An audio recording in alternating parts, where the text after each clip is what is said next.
سلام الله عليكم جميعا، وبإذن الله تعالى أنا مش هطول عليكم، بس سأحكي لكم موقف غريب وقد ينزعج البعض منكم مع بداية كلامي، ولكن بشوية صبر سيتضح لكم الأمر. كل الحكاية إنه فيه إمام صعد منبر ثم أقسم بالله وهو يقول وبصريح اللفظ إنه الجحبة ستدخل الجنة لو دخلها منكم أي شخص، لأنكم جميعا تفعلون ما تفعله الجحبة.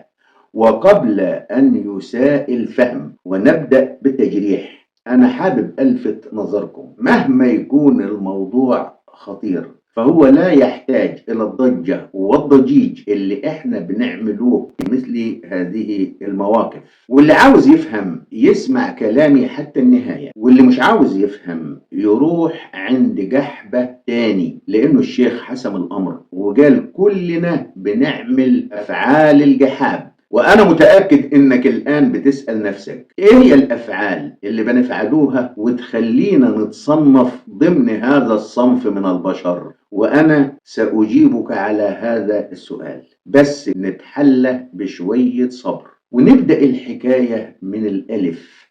وبإذن الله تعالى اطمئن ولا تقلق، سنصل في أقرب وقت إلى الياء. بس اسمحوا لي أستعيذ أنا بالله من أن أذل أو أذل، لأن الموضوعات اللي أنا هتكلم فيها موضوعات مشوبة بالشك وبالنفاق وبكل شيء مريب، وأنا لا أبغي من هذا الحديث إلا التوعية. ونحن في هذه الأيام بنستقبل المرشحين للبرلمان، يزورونا كل يوم وبنسهر معاهم في أجواء من الود والمحبة لا تتكرر مرة أخرى بعد انتهاء الانتخابات. وأنا الصدفة البحتة جعلتني أحضر مؤتمر أو جلسة لأحد المرشحين للبرلمان، والحقيقة المفروض علينا نحضر كل هذه المؤتمرات، لأنه المطلوب منا استبيان يوم الانتخابات لفرز الصالح من بين هؤلاء ليشغل هذا المنصب الخطير. وما تنسوش إنه هذا المرشح هو اللي حيمثلنا في البرلمان، وهو اللي حيكون لسان حالنا ويحكي للحكومة آلامنا علشان تعرف ايه اللي جرالنا. علشان كده المفروض نقعد مع كل المرشحين، وانا بجد في شبابي عملت كده، ولكن في هذه الايام صحتي مش مساعداني. وهذه الجلسة اللي انا بحكي لكم عنها حضرتها بالمصادفة وكانت غلطة، لانه هذه الجلسات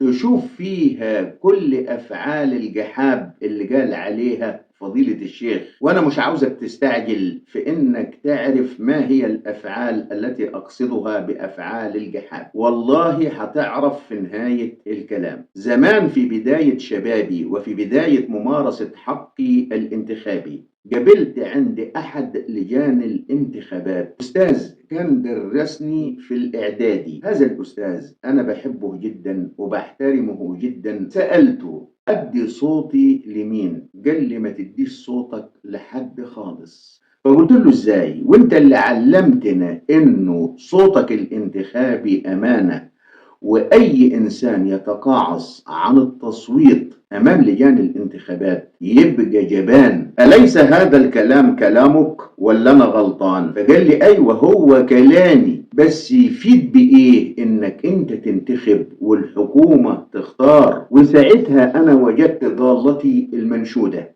لأنه هذا الرد كان فيه إجابة لسؤال أنا كنت فيه محتار. هذا السؤال هو: هل القرآن بالفعل هو كلام الله؟ وبهذا الرد ظهر أمامي دليل واضح جلي على أن هذا القرآن هو كلام الله، لأني أنا بحثت في المصحف فلم أجد في كل آيات المصحف كلمة انتخاب أو حتى مشتقات هذه الكلمة. وأدركت أن الانتخاب يأتي مع العلم المحدود، ولكن من لديه علم مطلق وسلطة مطلقة يختار ولا ينتخب، فالاختيار يأتي مع السلطة المطلقة والعلم المطلق، والله سبحانه وتعالى بعلمه المطلق يختار ولا ينتخب. وأضرب لكم على ذلك مثال: الإنسان منذ أن وجد على الأرض وبدأ يلاحظ كل الأشياء من حوله، فلاحظ أن الأخشاب تطفو على سطح الماء والحديد يغوص في الماء، وبعلمه هذا أخذ ينتخب من الأخشاب ما يصلح لصناعة السفن. ولكنه بعد ذلك علم أن هناك قانون يسمى قانون الكثافة، وعندما علم هذا القانون استطاع أن يصنع السفن من الحديد الذي هو يغوص في الماء. ولو أن الإنسان له علم مطلق لصنع السفن من الحديد بداية، ولكنه كان ينتخب بعلم محدود. وهنا تظهر علامة استفهام كبيرة جدا: هل ما قاله أستاذي المحترم جدا هو حقيقة، أم هي وجهة نظر، أم هي حالة إحباط يصاب بها معظم الناس اللي عندهم فكر وعقل عندما يشعرون بالعجز في إفهام البشر كيف يتفادون ما يحيط بهم من خطر ويتركون أفعال الجحافل. وأزيدك من الشعر بيت: الحضور في المؤتمر اللي أنا حضرته لمرشح البرلمان، قبل وصول المرشح لخصوا كل الكلام في مجموعة أمثال شعبية تبادلوها فيما بينهم. فمنهم من قال: خسارة قريبة أحسن من مكسب بعيد. ومنهم من قال: النجل اللي تعرفه أحسن من الجيد اللي ما تعرفوش. ومنهم من قال: أحمد زي الحاج أحمد والكل بيخدم مصلحته، أهم حاجة نشوف مين فيهم هو اللي هيدفع. وعندما حضر المرشح بدأ يتحدث عمن سبقوه في هذا المنصب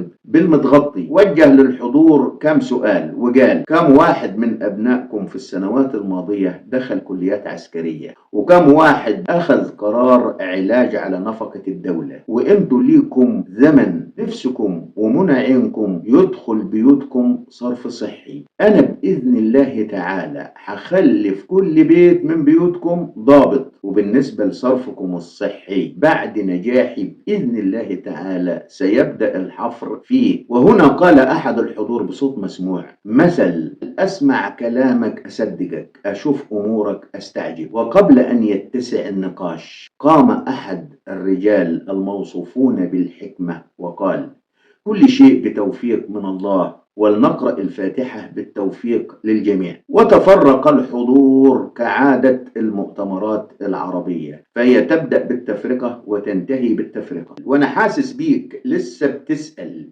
إيه هي الأفعال اللي بنفعلوها وتخلينا نصنف ضمن صنف الجحاب من البشر. وأنا هقول لك اللي ما يعرفوش كثير من الناس: لفظ قحب في اللغة العربية يعني من يسعل أو يكح كحة مفتعلة للتعبير عن شيء معين، اللي هو إحنا بالبلدي بنسميه النحنحة. زي مثلا لما يكون شخص في الحمام وآخر يطرق عليه باب الحمام من الخارج فيقول يعني معناها في حد جوه الحمام.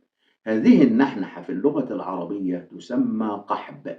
وكان زمان المرأة المومث التي تعرض جسدها للناس تجيب على زباينها من خلف الباب نوع يعني من الأدب والاحترام، تجيب بالنحنحة.